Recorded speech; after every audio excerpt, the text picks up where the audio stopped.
this, it's time for us to hear directly from our esteemed chief guest, Shri Sanjeev Sanyal, Honorable Member of the Economic Advisory Council to the Prime Minister of India.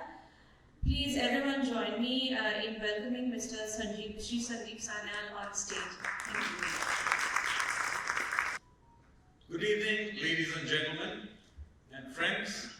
Let me begin by first congratulating Najib, Mehul and the entire CareEdge team for celebrating their 30 years of existence in a field that is not just a tough field, but is dominated by a very small cabal of global majors.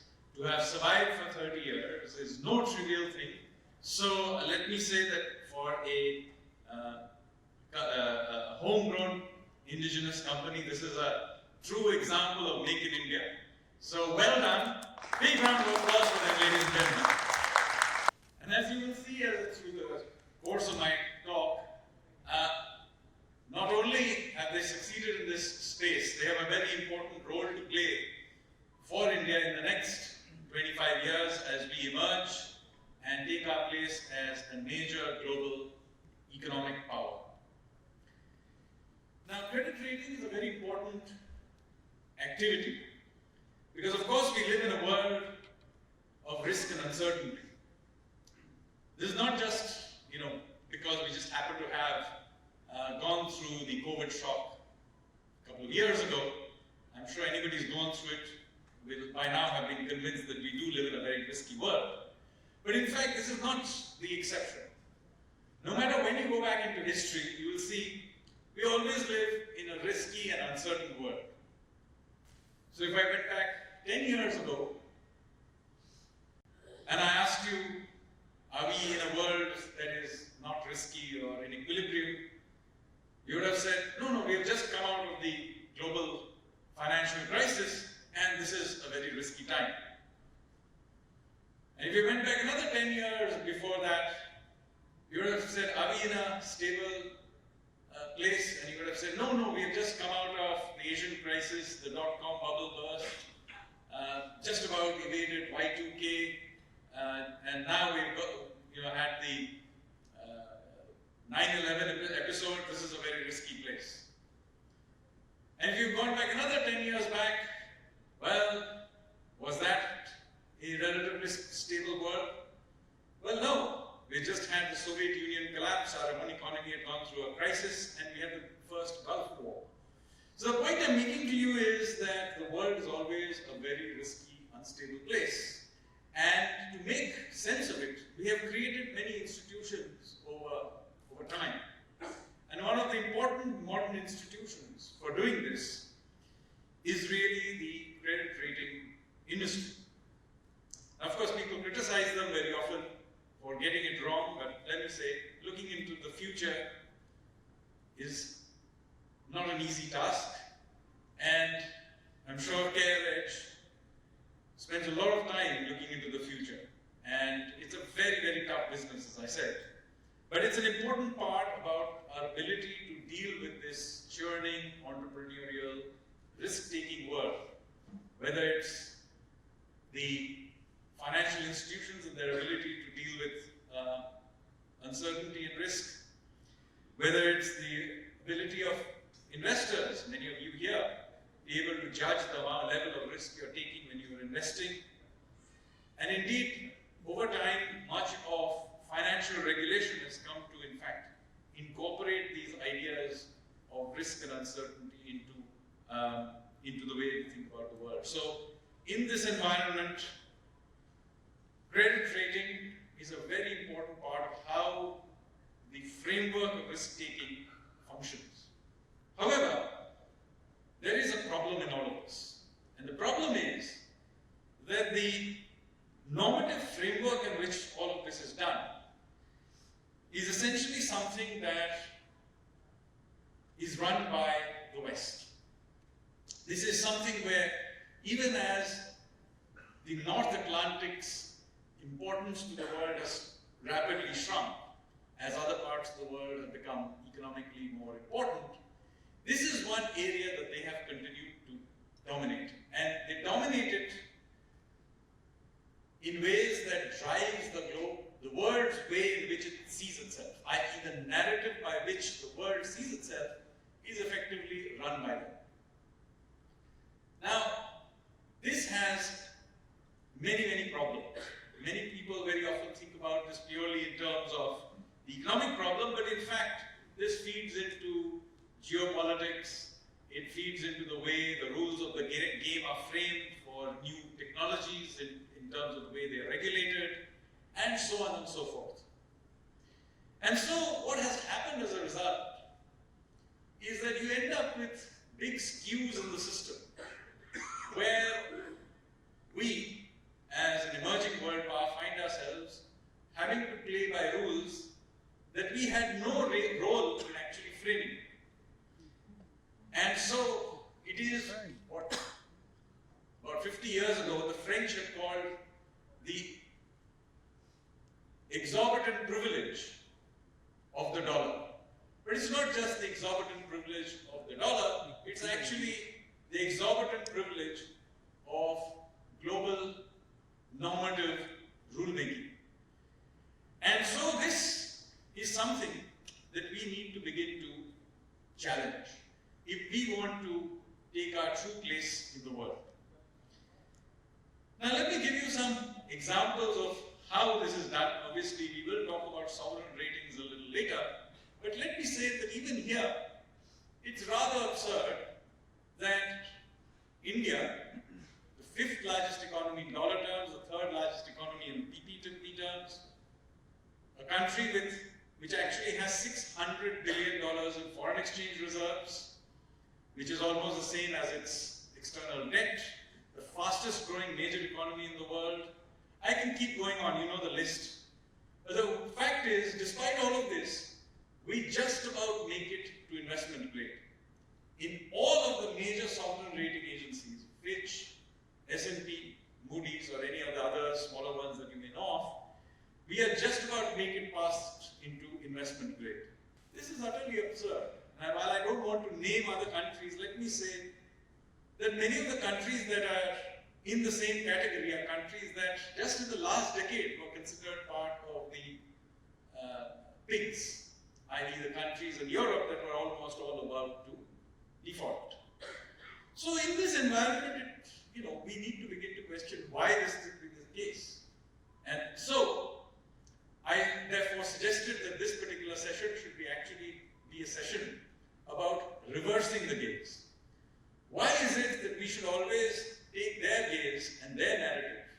Why can we not reverse the gaze?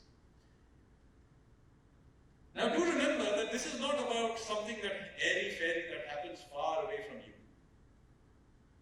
Many of these things begin to influence everyday life. So this is not just about sovereign ratings, some big company or country wants to raise money, how does it matter? Well, in fact, many of these things not only matter already to you, over time they're going to matter even more to you. How many of you have heard about something called ESG, Environmental, Social and Governance Indicators? How many of you have even heard about this? Okay, there are a handful of people here, maybe about 20% of the audience. Well, let me tell you, if you run a business of any kind, this is going to impact your life. It's called Environmental, Social and Governance Norms, ESG. Now, of course, I have no problem with having some norms globally around environmental, social and governance issues. But the problem is how they are being framed. So let me tell you how they came to be in the way they have turned out. Well, about in 2006, an innocuous paper published by the UN introduced this idea that there must be some general norms on which basis the world's commons must be managed. So they named it the ESG norms. Now, who could complain against this? After all, it's, even I would argue there should be some general rules on which, the world must deal with the global commons and the public goods. So over time, what happened, everybody kind of agreed with it. The funny part was that that original paper did not define how ESG norms were going to play out. It in how they were supposed to come to be. Now, over time, what happened, slowly but almost unnoticed, a whole bunch of norms began to pop out. These did not pop out because of global negotiations or large international organizations sitting together across the table deciding what these norms are. Instead, a think tank here, an interest group there, an NGO there, began to come up with these norms. Now initially it looked all innocent enough, but all of a sudden many of these began to get official endorsement of various kinds. Somewhere the World Bank began to incorporate them into something called the World Governance Indicator and began to give them a stamp of approval. Somewhere the European Commission began to certainly impose them. And all of a sudden they have become a part of everyday life even before you realize it. So just in January this year, the European Commission has put in a rule that any company operating in the European Union will effectively have to comply by these ESG norms. So any company operating in Europe has to comply by these ESG norms. Nobody negotiated it. They just came to be. And the same thing is happening in the US. And it will happen here too. Irrespective of what we do, we will have to comply with this. So just to give you an example how this will be. If you happen to be a company that happens to export steel to Europe, Europe rules now say that they all have to be made with green steel. Yeah? Sounds innocent enough? Well, it's not just about steel. Anything that is manufactured with steel, such as automobiles, even they have to be manufactured by this green steel.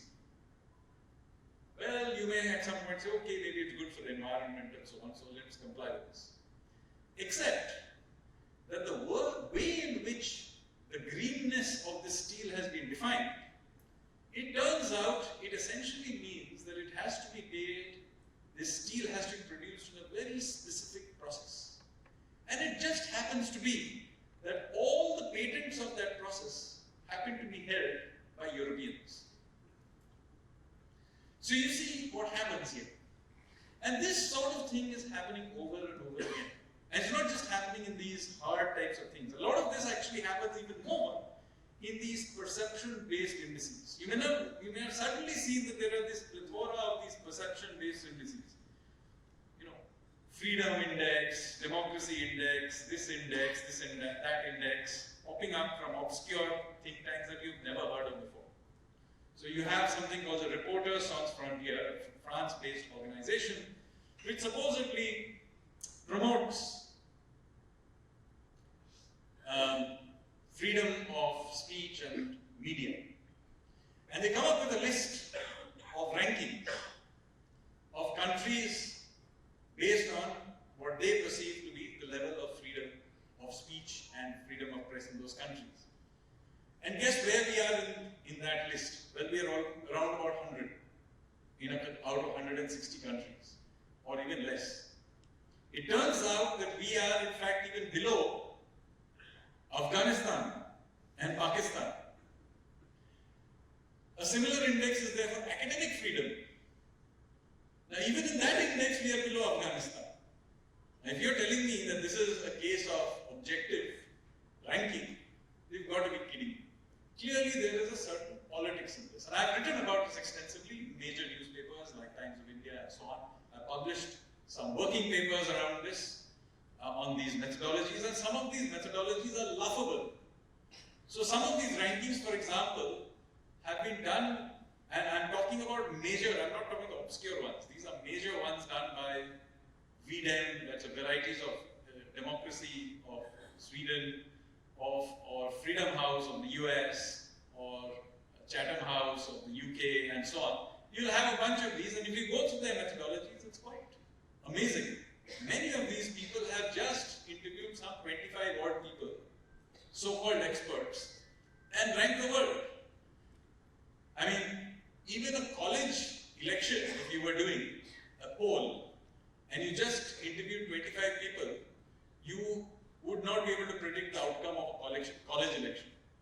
These people are predicting and ranking the whole world based on these absurd, 25 experts here and there, and ranking the whole world. So when I began to question this in newspaper articles and working papers and so on, the director of VDEN was asked these questions in an interview. So he did not answer any of the questions relating to my methodological objections. His main answer was, our ranking must be good because we used a supercomputer to run all this data. Now that is crazy. Why do you need a supercomputer? You can do all of this on an Excel sheet. 25 people and their opinions. You've got to be kidding me. But there is this sheer arrogance in which this handful of North Atlantic-based think tanks and NGOs have just been using to rank the world. In fact, we did a little more digging and we discovered that the funding for almost all of these rankings comes from the same three funding organizations. And I'll name them also since I've publicly talked about this before. Soros's Open Society, USAID, and Ford Foundation. These three organizations basically account for the bulk of all these ratings that are being done. So effectively what is happening is this is a form of neo-colonization that we are seeing, in which an extremely small group, and by the way, they're not even a sovereign. This is colonization by a small group of extremely powerful corporate entities, although of course USAID is backed by the State Department as well.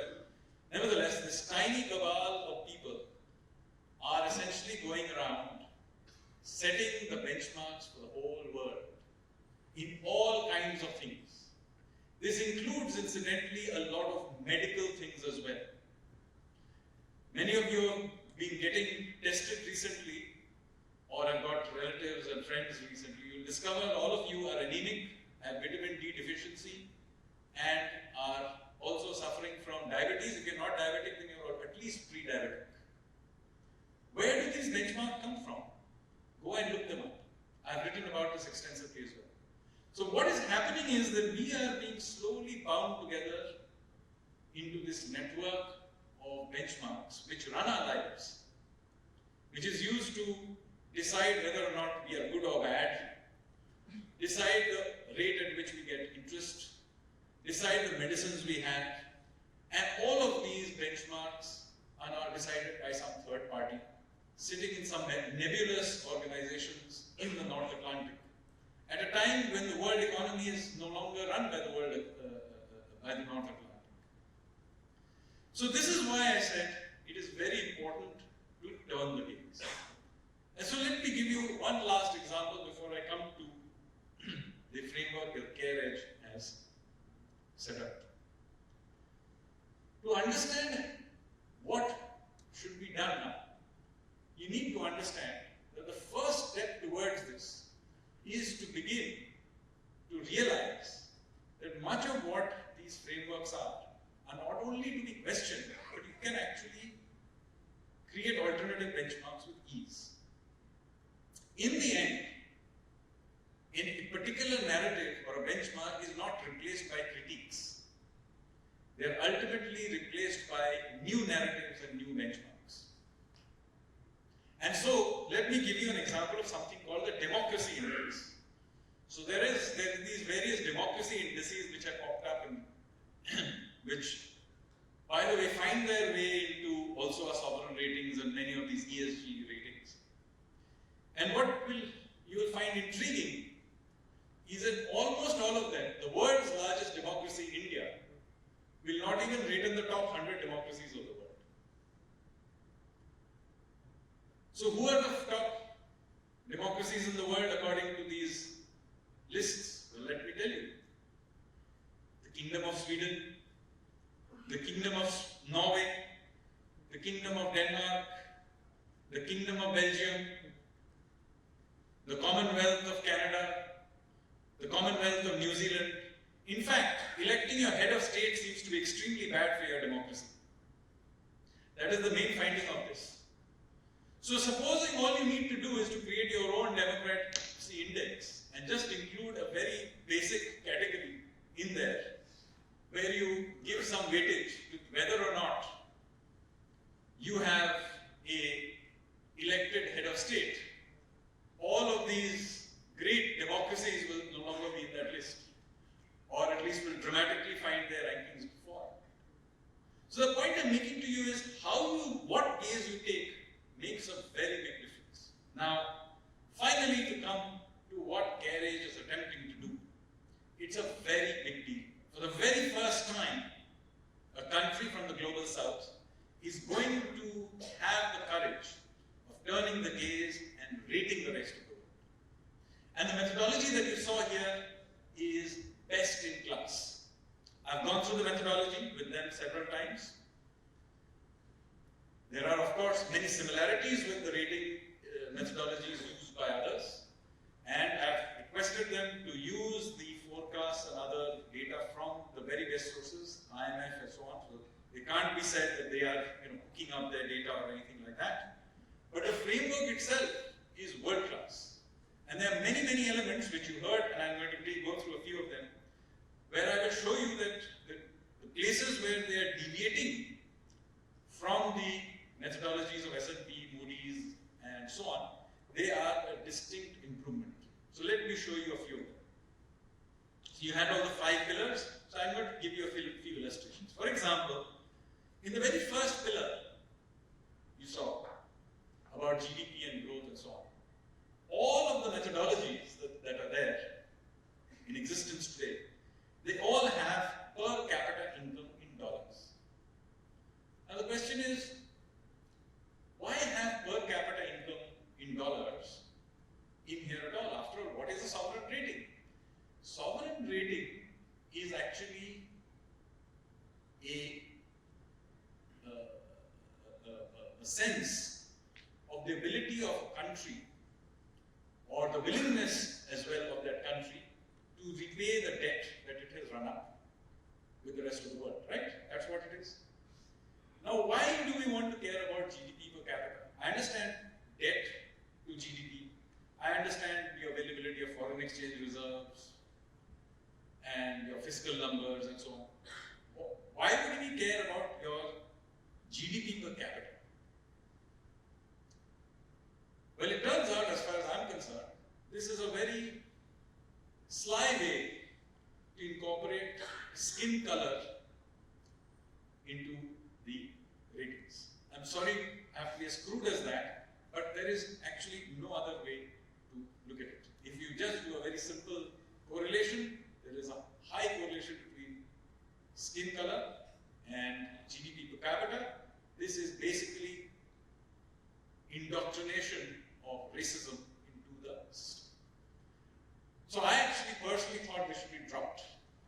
But nevertheless, CareEdge thinks that we still need to have it there, and the reasoning they gave me, which I will tell you, is that you do need to have some sense of the ability of the country to carry out a major macroeconomic squeeze, if necessary, in order to pay its debt.